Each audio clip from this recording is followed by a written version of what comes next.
aos nossos pequeninos. Alcança o coração deles nessa noite, Senhor, e ministra sobre a vida deles de forma poderosa, em nome de Jesus. Amém?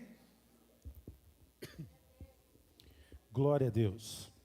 Irmãos, nós estamos então, vamos continuar a nossa série. Qual é o nome da nossa série? A geração da cruz. A geração da cruz. Você pode perceber que nós estamos fazendo uma caminhada.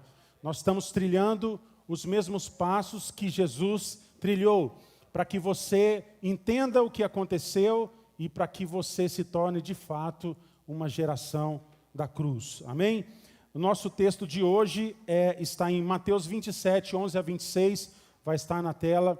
E quem está anotando, por favor, os líderes de célula, anotem os textos, as referências, para que você possa ministrar depois no seu pequeno grupo.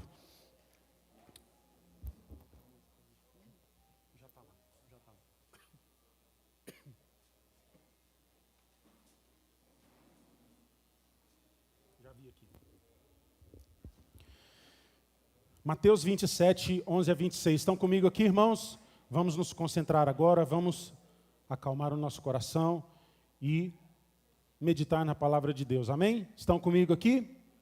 Amém? Mateus 27, 11 ao 26 diz: Jesus foi posto diante do governador e este lhe perguntou: você é o rei dos judeus? Respondeu-lhe Jesus: tu o dizes. Acusado pelos chefes dos sacerdotes e pelos líderes religiosos, ele nada respondeu. Então Pilatos lhe perguntou: você não ouve a acusação que eles estão fazendo contra você? Mas Jesus não lhe respondeu nenhuma palavra, de modo que o governador ficou muito impressionado.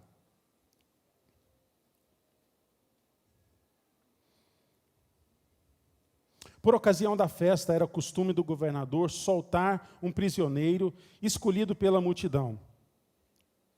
Eles tinham naquela ocasião um prisioneiro muito conhecido chamado Barrabás. Pilatos perguntou à multidão que ali se havia reunido: qual desses vocês querem que eu solte, Barrabás ou Jesus, chamado o Cristo? Porque sabia que o haviam entregado por inveja. Estando Pilatos sentado no tribunal, sua mulher lhe enviou essa mensagem: não se envolva com esse inocente, porque hoje em sonho sofri muito por causa dele. Mas os chefes dos sacerdotes e os líderes religiosos convenceram a multidão que pedisse Barrabás e mandasse executar a Jesus. Então perguntou o governador: qual dos dois vocês querem que eu lhe solte? Responderam eles: Barrabás. Perguntou Pilatos: que farei então com Jesus chamado Cristo? Todos responderam: crucifica-o. Por quê? Que crime ele cometeu? Perguntou Pilatos. Mas eles gritavam ainda mais: crucifica-o. Quando Pilatos percebeu que não estava obtendo nenhum resultado, mas pelo contrário, estava se iniciando um tumulto, mandou trazer água e lavou as mãos diante da multidão e disse: estou inocente do sangue deste homem, a responsabilidade é de vocês. Todo o povo respondeu: que o sangue dele caia sobre nós e sobre os nossos filhos. Então Pilatos soltou Barrabás, mandou açoitar Jesus e o entregou para ser crucificado. Vamos orar, pedir que o Senhor ministre ao nosso coração nessa noite, em nome de Jesus. Amém? Baixe sua cabeça de todo o coração, peça para que Ele fale com você nessa noite. Pai, em nome de Jesus, pedimos pela ministração do Teu Espírito Santo sobre nós. Pelos méritos de Jesus, nós entramos na Tua presença para ouvir, para ser ministrado, Senhor, nessa noite, pela Tua palavra. Espírito Santo, fala conosco, abre o nosso coração, abre os nossos ouvidos, abre os nossos olhos espirituais, Senhor, para enxergar aquilo que o Senhor tem para nós nessa noite, em nome de Jesus. Em nome de Jesus. Irmãos, antes de entrar na palavra, eu quero agradecer aos irmãos por toda a intercessão, por toda a oração que os irmãos ministraram sobre a nossa vida nesses dias. Com certeza nós fomos abençoados pela sua oração, pela sua intercessão, e isso fez toda a diferença, e nós, nesses dias, alcançamos o milagre do Senhor. Quero agradecer a vocês pelas orações, pelo amor dedicado a nós, amém? Nosso coração é muito grato, estamos juntos, a obra do Senhor vai continuar nesse lugar e vai crescer em nome de Jesus, amém? Amém, Deus abençoe vocês, amém. Irmãos, então estamos ministrando sobre a geração da cruz. Diga comigo, a geração da cruz. E na primeira palavra, o pastor Mauro pregou sobre quem são e como vivem aqueles que se identificam com a obra da cruz e vivem a sua vida cristã pautada numa vida de cruz. Esse é o resultado, irmãos, que nós queremos. Uma igreja que vive uma vida pautada numa vida de cruz. É isso que nós queremos ensinar como viver uma vida de cruz. Veja comigo Mateus 16, 24 e 26, está na tela, diz assim: então Jesus disse aos seus discípulos, disse a quem? Quem é discípulo de Jesus aqui? Então essa palavra é para você. Se alguém quiser me acompanhar, negue-se quem? Negue-se a si mesmo. É só isso? Não. Tome a sua cruz e siga-me. Pois quem quiser salvar a sua vida, a perderá. Mas quem perder a vida por minha causa, a encontrará. Pois que adianta o homem ganhar o mundo inteiro e perder a sua alma? Ou, o que o homem poderá dar em troca da sua alma? Irmãos, a partir dessa declaração de Jesus, nós entendemos que Jesus está separando um povo para si. Quantos são separados aqui? Eu e você somos separados por Jesus, para viver uma vida de cruz. E essa vida significa negar as minhas vontades, o meu querer, a minha impulsividade, para assumir a vontade de Deus sobre a minha vida. Gálatas 2:20 diz: eu não vivo mais. Quem vive em mim agora, igreja? Cristo vive em mim. Porque a vida de cruz, irmãos, ela indica o seguinte: se você está na cruz, se você vive uma vida de cruz, você está morto para as coisas do mundo. Mas está vivo para quem? Para Deus. Está vivo para Deus. E essa é a vida, irmãos, que nós queremos. Então, a partir dessa declaração de Jesus, nós entendemos que Jesus está separando a sua igreja, está separando um povo para si, um povo que não negocia com o mundo. Por quê? Porque ele não tem mais relação de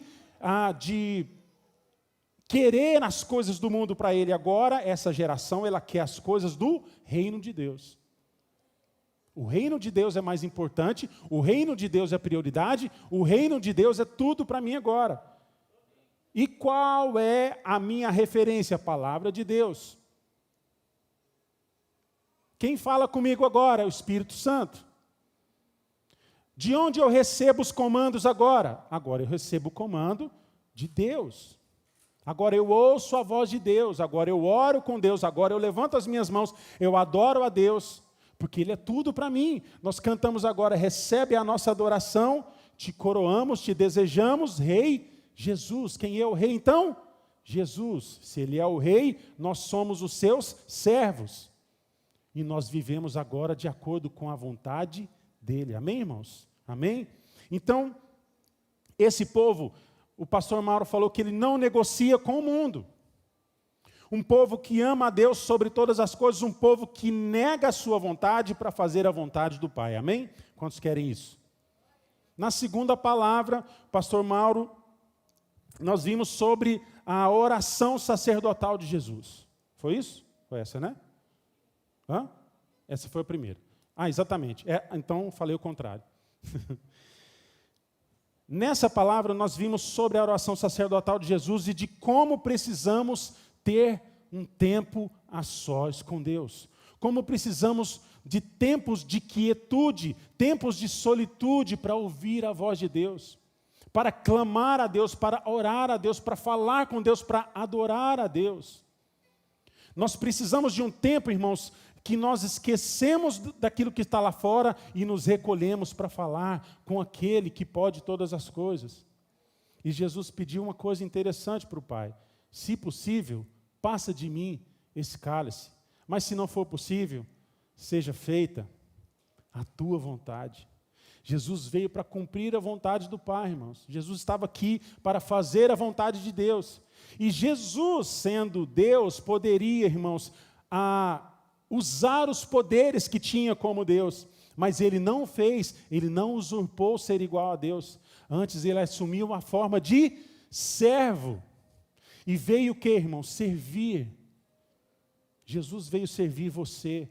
Jesus veio servir a igreja, Jesus veio servir a nós. Deus amou o mundo e mandou o seu Filho unigênito, para que todo aquele que nele crê, não pereça, mas tenha a vida eterna. Quantos querem a vida eterna aqui, irmãos? Amém? Glória a Deus. Nós precisamos então de tempo a sós com Deus para derramar sobre eles as nossas angústias, derramar sobre Ele as nossas ansiedades e a grande necessidade de orar para nos preparar para os tempos de tribulação. Quantos aqui já passaram tempos de tribulação? Quantos aqui? Todos já passaram, não é verdade? A tribulação não dura todo o tempo, mas quando ela chega, é melhor que você esteja preparado, não é verdade? É melhor que você esteja em oração, é melhor que você esteja em comunhão com Deus, é melhor que você esteja conectado com Deus, para no meio da tribulação você olhar para Ele e dizer: eu tenho uma referência, eu não estou sozinho aqui, Deus está comigo, eu sei a boa vontade de Deus, a boa, agradável e perfeita vontade de Deus vai se cumprir na minha vida. Em nome de Jesus. Então, quando chega, irmãos, a tribulação, é importante que você esteja conectado. É importante que você esteja conectado com Deus. Conectado com o Espírito Santo. Para que você não entre em desespero. Porque a tribulação vem, mas a tribulação passa. E nós temos que estar constantemente preparados. Foi isso que Jesus fez no jardim do Getsemane. Ele estava preparado, ele estava falando com Deus. E ele falou para os seus discípulos: o espírito está pronto, mas a carne é fraca. Vamos orar para que a gente não caia em tentação. Que tentação é essa, irmãos? Tentação de murmurar, de reclamar das coisas. Está difícil demais, essa tribulação é muito pesada, eu não consigo. Porque quando chega, irmãos, a dificuldade, a nossa carne, a nossa ímpeto é de reclamar, não é verdade, irmãos? Por que Deus está fazendo isso comigo? Não é possível. Como que Deus me deixa numa situação dessa? Essa é a tentação que Jesus queria evitar, irmãos. A carne é fraca, a gente precisa estar firme, a gente precisa estar conectado com Deus, e é importante que a gente tenha tempos de oração, tempos de adoração. E nas palavras de Jesus, Ele diz: o espírito está pronto, mas a carne é fraca. A carne não pode dominar, irmãos, sobre o espírito, mas é o espírito que tem que dominar sobre a carne. Quantos querem isso? Baixe sua cabeça, fala: Senhor, não deixe minha carne dominar sobre o meu espírito, mas que meu espírito, conectado com o Senhor, cumpra a vontade do Senhor nessa terra, em nome de Jesus. Cumpra a vontade do Senhor na sua vida, amém? Que o Espírito de Deus faça isso com você, em nome de Jesus. Na próxima palavra, nós vimos sobre a traição de Judas, e podemos entender e aprender lições importantes sobre esse evento. Judas andou com Jesus, irmãos, mas nunca encontrou o caminho, não é verdade? Judas andou com Jesus, mas nunca encontrou o caminho. Judas escutou todos os ensinos de Jesus, mas nunca aprendeu nada. Ou não se deixou transformar pelos ensinos de Jesus. Judas viu os milagres de Jesus, mas nunca deixou o milagre da salvação entrar nele.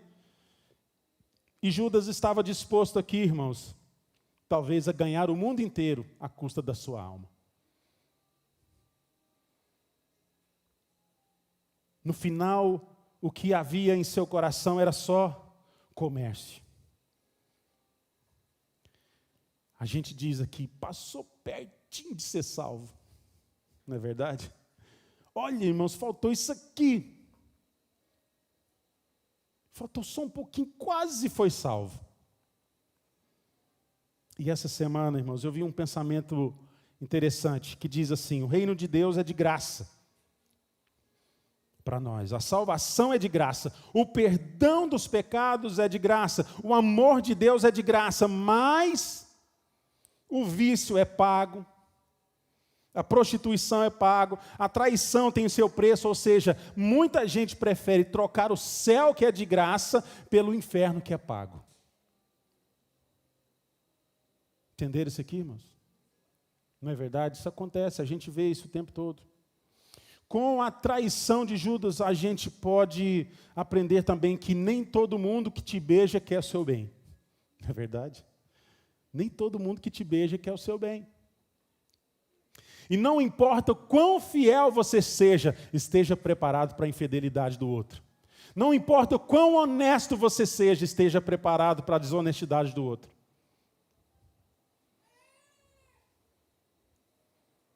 Hoje vamos falar sobre o julgamento de Jesus, irmãos. E é um ensinamento tão simples. Fique comigo aqui, preste atenção. Jesus, após ser capturado, ele foi levado ao governador, um tal de Pilatos. O governador pede para que Jesus se identifique. Você é o rei dos judeus?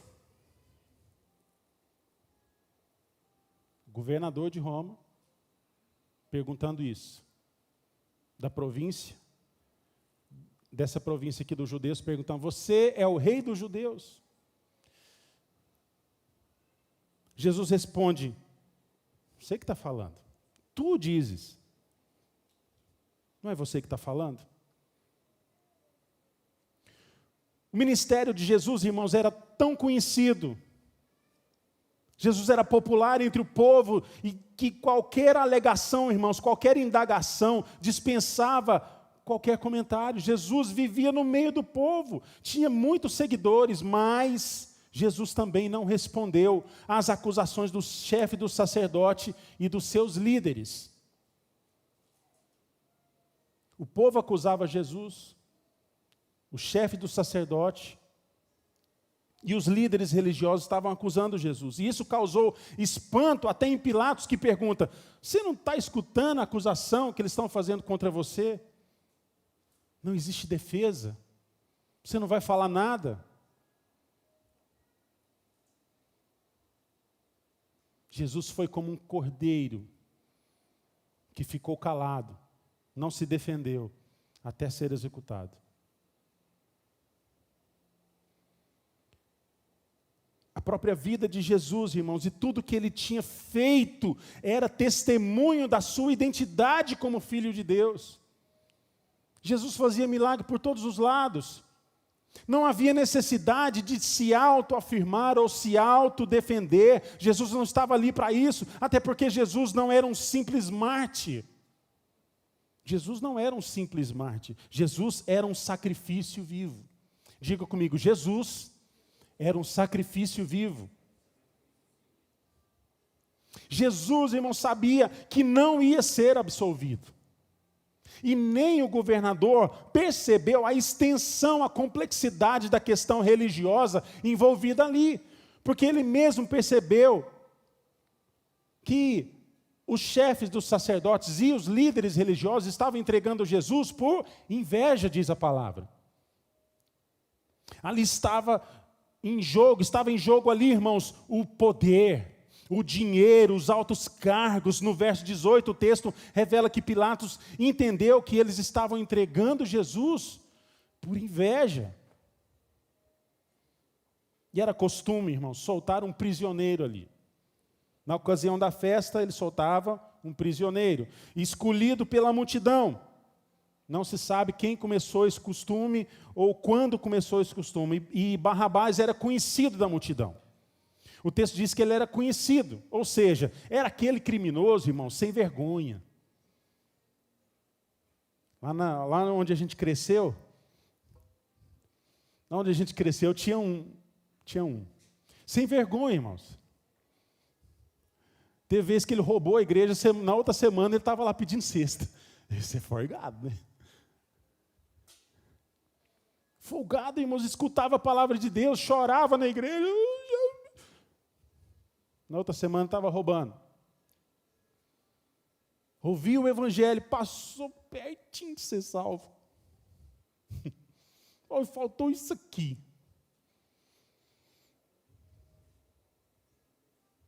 Cresceu também ouvindo o evangelho, mas as suas escolhas o levaram a morrer na vida do crime. E hoje vamos falar muito, irmãos, sobre as nossas escolhas. Porque a multidão fez uma escolha aqui. A multidão fez uma escolha. Escolheu Barrabás. Vamos falar muito sobre escolhas e como elas influenciam o nosso futuro e como elas revelam quem somos de verdade. Barrabás, irmãos, é a expressão do ridículo. Olha, irmãos, soltar um condenado e condenar o inocente é a antítese da justiça. Não é verdade? É o contrário da justiça. Pense bem. Soltem Barrabás e prendam Jesus, crucificam. Olha o tipo de declaração, irmãos. Eu vi esses dias eu li uma reportagem de uma artista plástica. Ela fez a seguinte experiência. Ela se expôs, ela ficou parada e disse que colocou as instruções. Ela ia ficar parada, era um experimento social. Ela ia ficar parada, vestida, e durante 6 horas, quem passasse por ali, poderia fazer qualquer coisa com aquela artista. E as pessoas falaram, você vai morrer. As pessoas vão judiar de você. E ela falou que precisava fazer e fez. Ela fez o experimento. Durante 6 horas, ela ficou parada, e qualquer pessoa que estivesse na exposição poderia fazer qualquer coisa com aquela mulher. Veja bem o que aconteceu. No final, ela quase foi estuprada. Mas o que as pessoas mais fizeram com ela, sabe o que foi? As pessoas tinham necessidade de ferir. Ela saiu toda ferida do experimento. E ela não fez nada. Você pode ver que quando a multidão junta, parece que há um desejo de machucar, de ferir a pessoa. E ela fez esse experimento. E ela ficou com muito medo. E depois ela contou, ela escreveu esse experimento que ela fez. E foi muito perigoso. E as pessoas avisaram ela. Mas o que ela ficou mais triste e impressionada foi que ela saiu muito machucada. As pessoas cortavam ela. Mordiam. Tinha pessoa que chegava e beliscava. Havia necessidade, irmãos? Não, mas as pessoas fazem escolhas. E muitas vezes as escolhas são terríveis. Irmãos, o julgamento e a crucificação de Jesus foi um ato de injustiça, foi uma condenação sumária. Jesus não teve direito à defesa. Muita coisa foi feita às portas fechadas com o chefe dos sacerdotes e os líderes religiosos. Os romanos, irmãos, eles eram ali a lei. Os romanos eram a lei. Há muito tempo, os romanos, sendo a lei, eles capturavam, eles prendiam e eles matavam os judeus, porque judeu era um povo sob o domínio de Roma. E os judeus eram pessoas, eram presos e muitas vezes executados por crimes comuns, ou rebelião. O povo judeu sempre foi um povo muito inquieto, que não se submetia à tirania romana e nem se curvava diante de outro Deus que não fosse o seu Deus. No máximo, eles ouviam o seu sacerdote e é só. E por isso, Roma capturava, prendia ou executava aos gostos dos costumes romanos. Era Roma quem fazia justiça. O fato inédito aqui, irmãos, é que os judeus não entregavam os seus para que fossem presos ou executados pelos romanos. Entenderam isso que eu falei? O fato inédito aqui, que Jesus talvez seja o único caso registrado em que o próprio povo entregou um dos seus para ser executado por Roma. Se alguém conhecer algum registro, pode nos falar depois. Mas do que a gente consegue ler, talvez Jesus seja o único caso em que os próprios compatriotas entregaram um dos seus para ser crucificado. Se os romanos queriam prender então alguém, eles teriam que investigar, prender por conta própria e fazer o julgamento. Mas o povo não entregava os seus, com exceção de Jesus de Nazaré. Vale ressaltar aqui, irmãos, que Jesus provavelmente então foi o único caso em que os próprios judeus entregaram um dos seus para serem mortos pelos romanos. Lembre que Jesus andava, irmãos, no meio da multidão. Jesus fez milagres diante desse povo, no meio desse povo, mas no dia do julgamento, Jesus se depara com a multidão revolta, nervosa, raivosa, um tumulto que só aumentava. O povo desavisado e o povo com o coração endurecido gritava: crucifica-o. Espera aí, mas esse é o mesmo Jesus que estava fazendo os milagres, que estava ressuscitando morto, que estava levantando o coxo, que estava dando vista para o cego, que estava curando o mudo, que estava curando o surdo. Espera aí, agora crucifica-o? Você vê como o julgamento de Jesus foi sumário. Jesus não teve direito à defesa. E Jesus não se defendeu.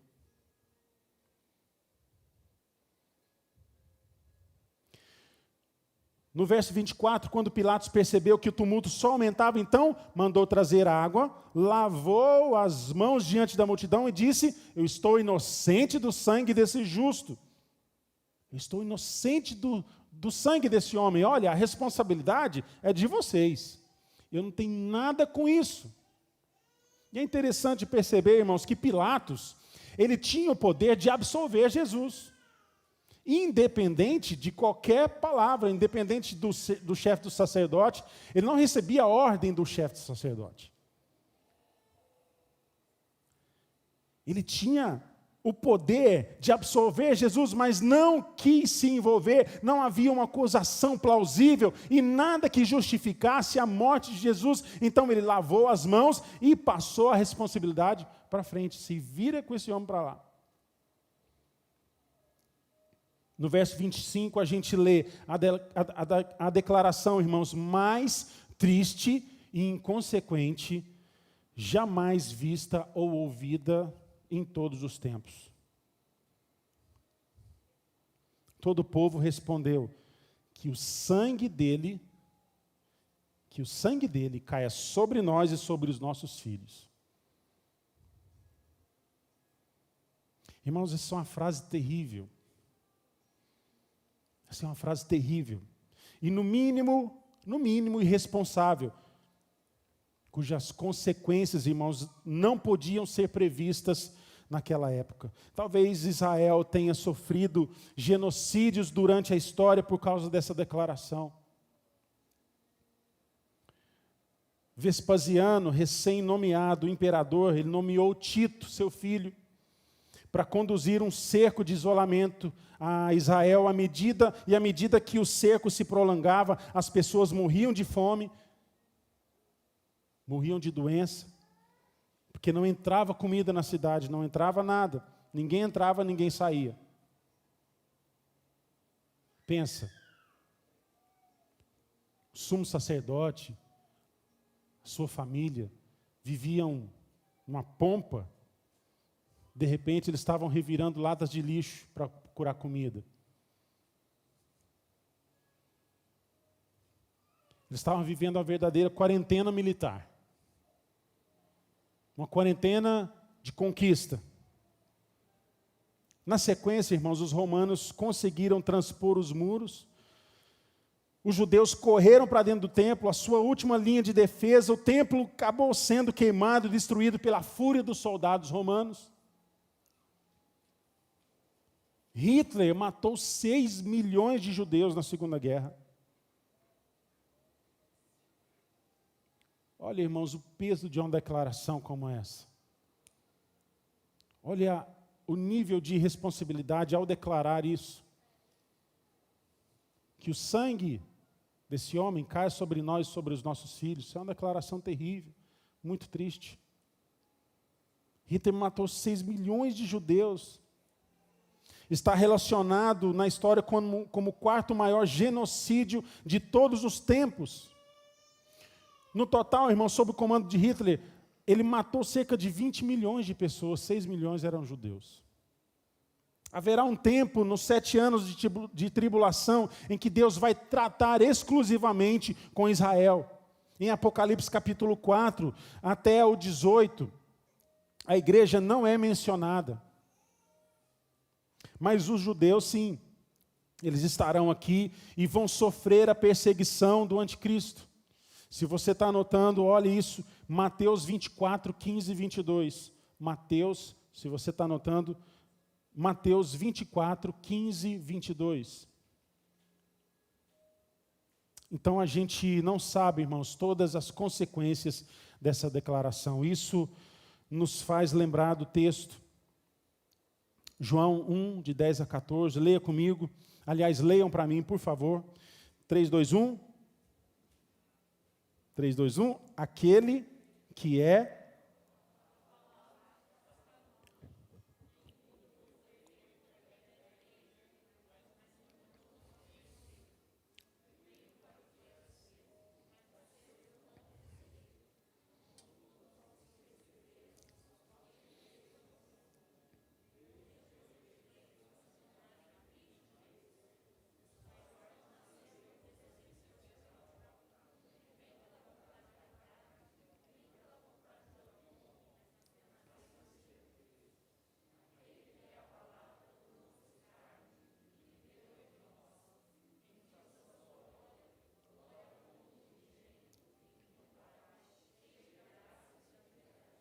Amém.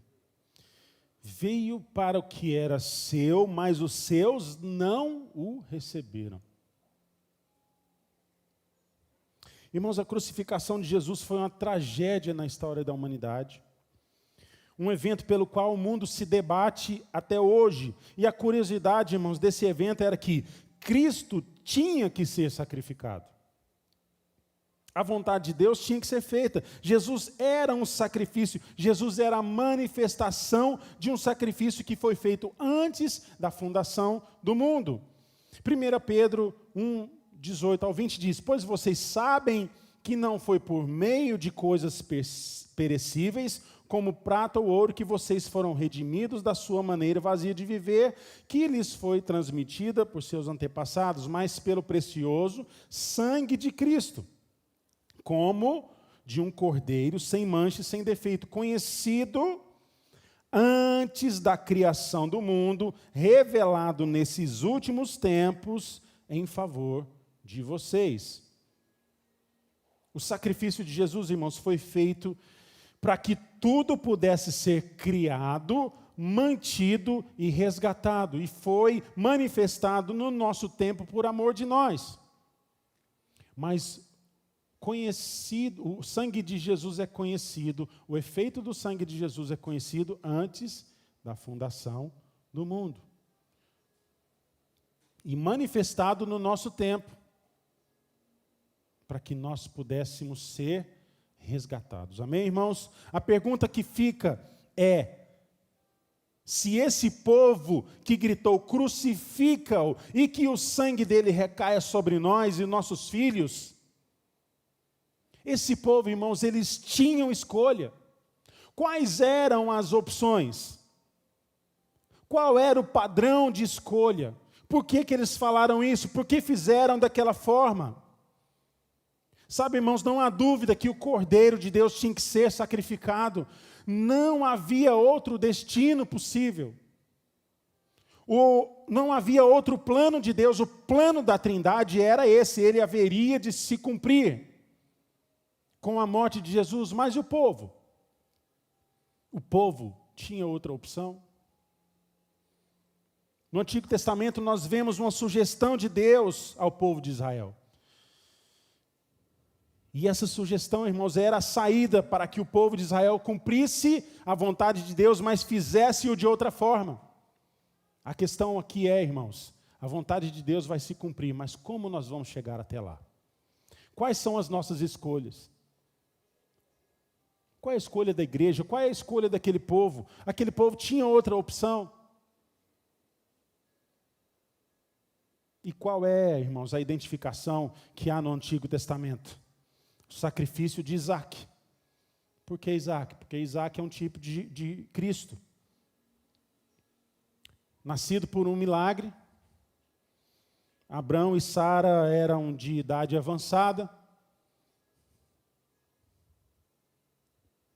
Não coisava mais. E Sara era, por definição, estéril. Paulo fala aos Gálatas: estejam certos, portanto, de que os que são da fé, estes é que são filhos de Abraão. Prevendo a Escritura que Deus justificaria pela fé os gentios, anunciou primeiro as boas novas a Abraão: por meio de vocês, todas as nações serão abençoadas. O que aconteceu aqui, irmãos, que podemos relacionar ou ver um modelo para o povo judeu e para nós? O Senhor pediu a Abraão que entregasse Isaac, vocês lembram? Seu único filho em sacrifício. E Abraão fez, ainda que no último momento ele foi impedido pelo Senhor de concluir o sacrifício, mas Isaac obedeceu. Abraão obedeceu, Abraão ouviu a voz de Deus. E essa é a questão. Abraão obedeceu a Deus. Diga, Abraão obedeceu a Deus. Nós estamos obedecendo a Deus? Para cumprir a vontade de Deus, nós estamos obedecendo a Deus? Nós estamos ouvindo a voz de Deus? Nós estamos sensíveis a Deus? Nós estamos zelando pela promessa de Deus? Nós estamos fazendo aquilo que Deus nos chamou para fazer? Quais têm sido as nossas escolhas no dia a dia? Como nós temos nos portado? O que temos escolhido nesses dias? Cristo ou Barrabás?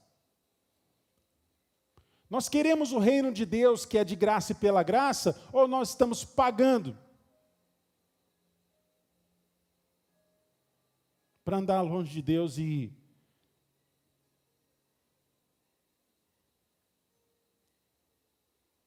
ficar longe de Deus, irmãos?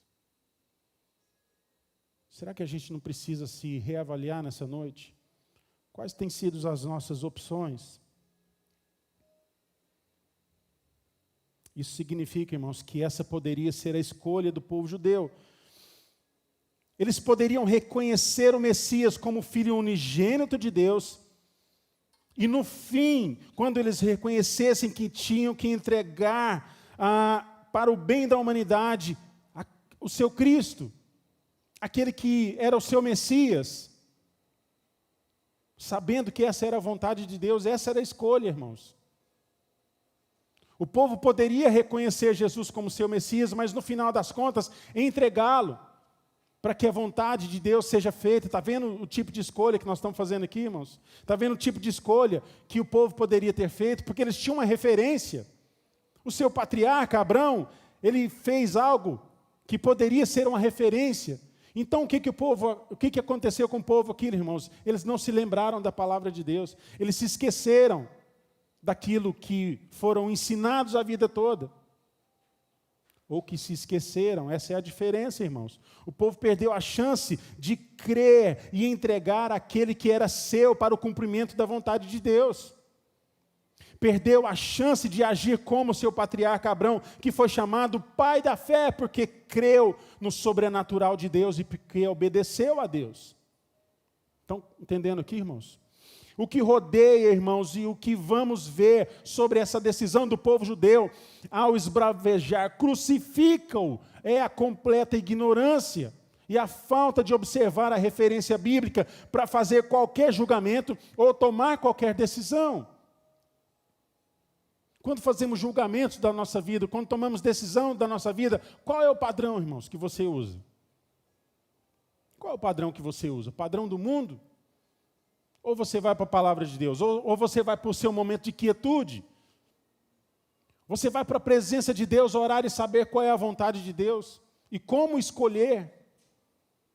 Como decidir? Como julgar? Como tomar decisões?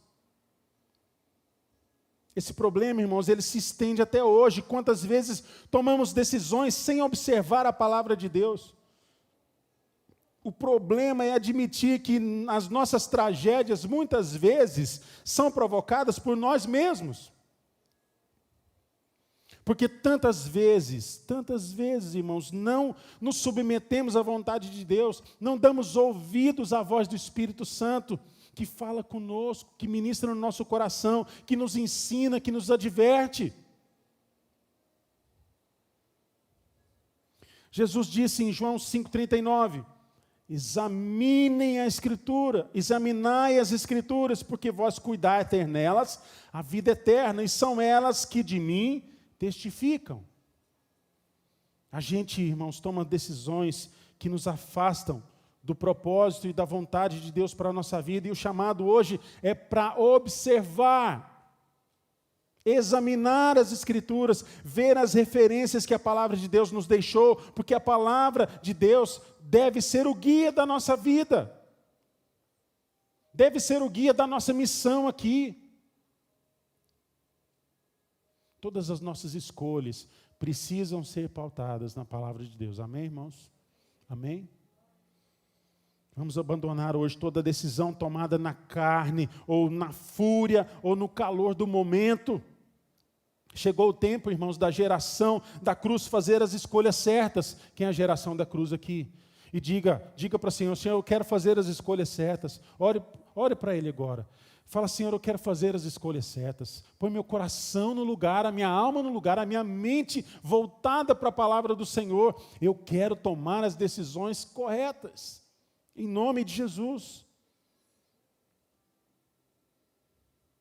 Tomar decisões que apontam para Jesus.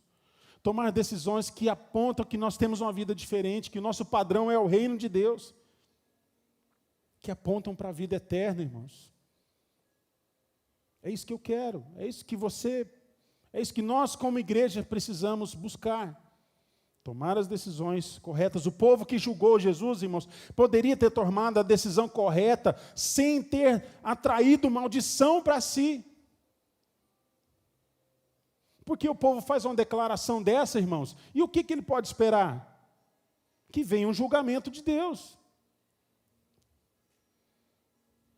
O fato de que Deus endureceu o coração do povo contra Jesus já era a reação de Deus contra um povo que não recebeu Jesus como seu Messias ou como Filho de Deus.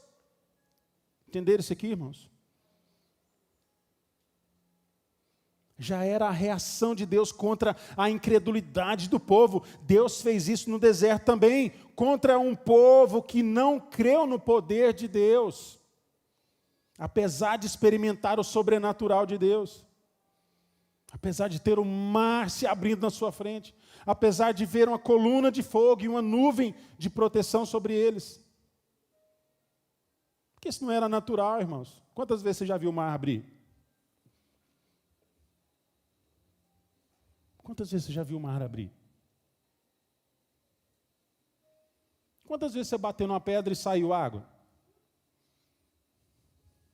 Vai quebrar o dedão e não vai sair água.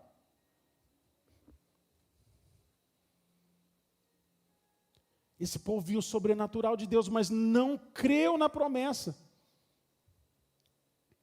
Então Deus decretou, irmãos, juízo para o seu povo e fez perecer no deserto uma geração inteira. Deus sempre vai reagir contra a incredulidade do seu povo. E isso é muito sério, irmãos. Deus sempre vai reagir à incredulidade do seu povo. Isso é muito sério. A sua história podem ter vários caminhos, porque a gente tem poder de decidir qual caminho vai trilhar. Mas todos vamos experimentar o desfecho segundo a vontade de Deus. Vou falar de novo. Todos nós vamos decidir qual caminho vamos trilhar, mas todos vamos experimentar o desfecho segundo a vontade de Deus. Amém, irmãos? Vontade de Deus na minha vida, na sua vida, vai se cumprir em nome de Jesus. Mas como nós vamos chegar até lá? Quais as decisões vamos tomar? Deus cumpriu a sua vontade na cruz, na ressurreição, vai cumprir a sua vontade até os fins dos tempos, e a sua vontade estará eternamente estabelecida no universo. A vontade de Deus é inevitável. Agora, como chegaremos lá? Deus sempre vai intervir, quantas vezes for necessário, para corrigir a nossa teimosia, a nossa incredulidade. Sabe, irmãos, é uma palavra dura. É difícil de ouvir, mas o Deus que é amor, irmãos, Ele também é justiça. O cordeiro também é o leão. E quando o leão ruge, a gente treme na base. Quando o leão ruge, irmãos, fica notória a nossa impotência diante do Deus que é todo-poderoso. O povo de Israel poderia ter recebido Jesus como Messias? Poderia. Isso não inviabilizaria o sacrifício de Jesus, porque, como a palavra diz, nenhum plano de Deus pode ser frustrado. E Israel tinha um exemplo de Abraão a ser seguido. É a diferença, irmãos, entre entregar e descartar. Entenderam o que eu falei aqui? É a diferença entre entregar e descartar. Jesus foi descartado. O povo tratou Jesus como um ser desprezível e descartável. E recebeu o juízo de Deus. Agora essa pergunta se volta para nós. O que a igreja pode fazer? Como a igreja moderna vai chegar até a volta de Jesus? Essa igreja vai estar aqui? Nós vamos estar fazendo a obra de Deus? Essa igreja vai fazer missões? Nós vamos prosperar? Se durar 200 anos, quantas gerações vão passar por aqui? Quantas novas igrejas vão estar nesse lugar até a volta de Jesus? Espero que não volte, espero que não demore 200 anos. Aliás, espero que seja hoje, agora. Porque a gente tem que estar preparado, amém, irmãos? Até os irmãos que não casaram, tá bom? Se Jesus voltar agora, está tudo certo. Sabe, irmãos, eu vou contar um pedacinho. Quando eu estava no hospital, com um diagnóstico bem ruim, uma das coisas que Deus ministrou no meu coração foi a seguinte frase: o céu não é um castigo, meu filho. O céu não é um castigo. Morrer para nós deve ser lucro. A gente deve considerar, contabilizar como lucro. Viver é uma bênção, mas ir para o céu é um presente que ninguém pode tirar de você. A fé, o amor de Jesus, o Espírito Santo, ninguém pode tirar de você. Nada nos separa do amor de Deus. Então, o céu não é um castigo, é um presente, é herança, é a nossa casa. Quando a gente termina a nossa missão, a gente vai para casa. Eu entendi que a minha missão ainda vai continuar, então, eis-me aqui. Amém, irmãos?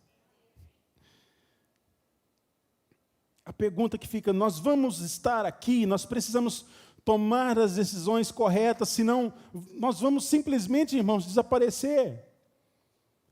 Veja bem que no Novo Testamento, Jesus vem fazer discípulos, ele anuncia o nascimento da igreja, e depois ele morre e ressuscita, instrui os seus discípulos e volta para o céu. Mas em Apocalipse, na última igreja que nós ministramos aqui, igreja de Laodiceia, se você estava aqui, você sabe muito bem, e nós lemos o texto. Em Apocalipse, na igreja de Laodiceia, Jesus está do lado de fora. Jesus não está dentro. Jesus está batendo na porta. O que aconteceu aqui, irmãos? Por que Jesus está de fora? Por que Jesus está de fora da igreja? Quem colocou ele lá? O texto diz: eis que estou à porta e bato, se alguém ouvir. Será que tem alguém para ouvir nessa noite? Será que tem alguém para ouvir a voz do Senhor e abrir a porta do seu coração? E o texto diz: eu entrarei e cearei com ele e ele comigo. Jesus está do lado de fora. Por que Jesus está do lado de fora? Porque essa era uma igreja que não se deixou ser edificada por Jesus, por causa das decisões erradas que tomaram. E hoje, irmãos, quantas vezes a gente troca o certo pelo duvidoso? Troca aquilo que é de graça e pela graça e pagamos para ver. Nós podemos viver fazendo escolhas erradas e atrair maldição para nós, mas não podemos esquecer que Deus tem o poder de usar juízo para tratar com o seu povo. Ou podemos fazer as escolhas certas e viver o melhor de Deus para as nossas vidas. E viver uma vida cristã de excelência. O que você quer fazer aqui hoje? É a pergunta que eu quero fazer. Quais as decisões que você quer tomar hoje? Como está a sua vida? É necessário, irmãos, uma análise das nossas escolhas nessa noite. Faça uma análise das suas escolhas. Feche os seus olhos por um momento. Faça uma análise das suas escolhas. Aquilo que você tem escolhido tem glorificado a Deus? Aquilo que você tem escolhido vai trazer para você bênção ou maldição? O que você tem escolhido para a sua vida? Quais têm sido as suas decisões no dia a dia?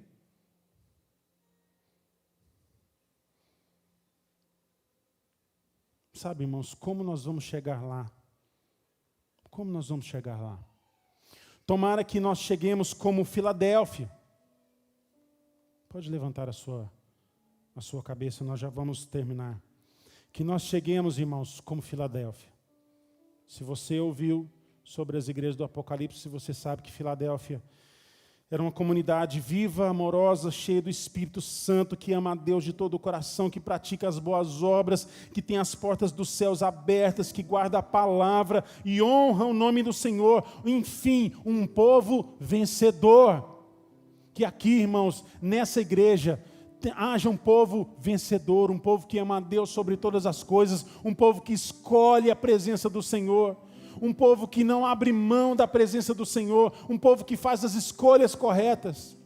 Fique de pé em nome de Jesus. Que aqui haja um povo vencedor, que aqui haja uma igreja que prospere, e não importa quanto tempo leve para o Senhor voltar, nós estaremos prontos para isso.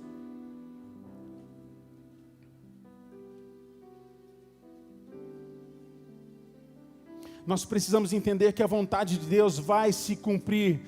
Ore como Jó nessa noite. Ore como Jó nessa noite. Eu sei que tudo podes. Vamos ler juntos? 3, 2, 1. Sei que podes fazer todas as coisas. Nenhum dos teus planos pode ser frustrado.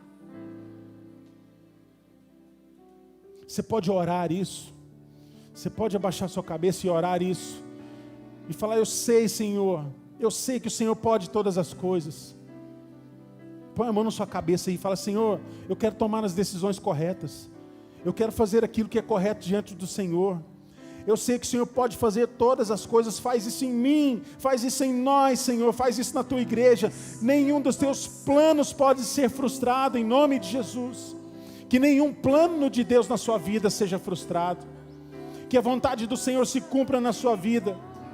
Mas, querido, em nome de Jesus, tome a decisão de fazer, de escolher a coisa certa, de escolher aquilo que é referência para você. Escolha a palavra de Deus. Paute sua vida pela palavra de Deus, em nome de Jesus.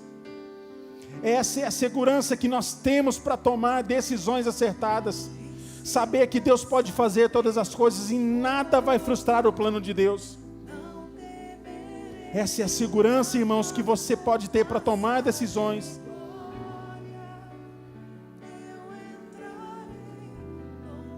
Eu quero que você ore sobre essa questão que está na tela. As nossas decisões, as suas decisões, as minhas decisões de hoje glorificam a Deus?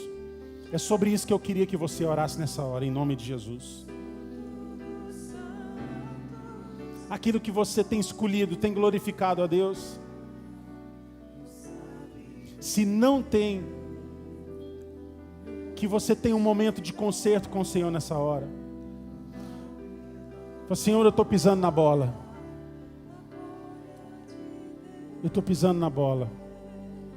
Eu quero consertar. E conserte mesmo com o Senhor hoje. Vamos fazer um conserto coletivo com o Senhor hoje, como igreja. Em nome de Jesus. Para que a gente não atraia maldição para nós. Mas que a nossa vida seja referência. Que a nossa vida seja pautada na palavra de Deus. E que o nosso viver glorifique o nome do Senhor, em nome de Jesus. Ore, vamos ministrar.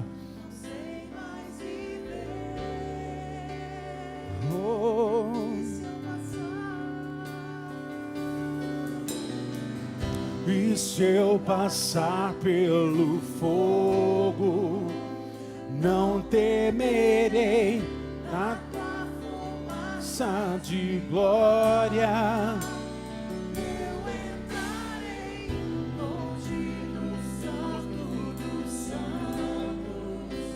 Sei mais.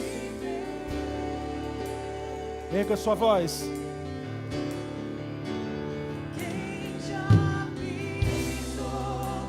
Santo dos santos, em outro lugar, não sabe viver, e onde estiver,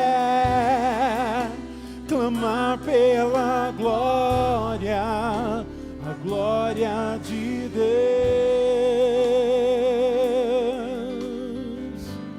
Aquele que foi marcado pela presença de Deus, aquele que foi marcado pela presença de Deus, não quer mais nada com esse mundo. Eu quero te chamar hoje para vir para a presença de Deus definitivamente, meu irmão. Deixe tudo que é do mundo. Deixe tudo que é do mundo. Nossa missão aqui é ganhar vidas, é ganhar pessoas, é trazer gente da morte para a vida.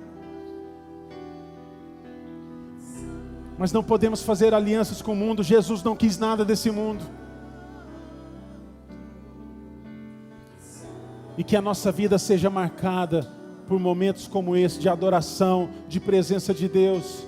Que essa seja a geração da cruz, que não negocia com o mundo. Que essa seja a geração da cruz, como a igreja de Filadélfia, que ama ao Senhor sobre todas as coisas, que honra o nome do Senhor. Uma igreja de vencedores, em nome de Jesus. Levante a sua mão e diga: Senhor, nós seremos uma igreja de vencedores, em nome de Jesus. Cante. Não temerei na tua fumaça de glória.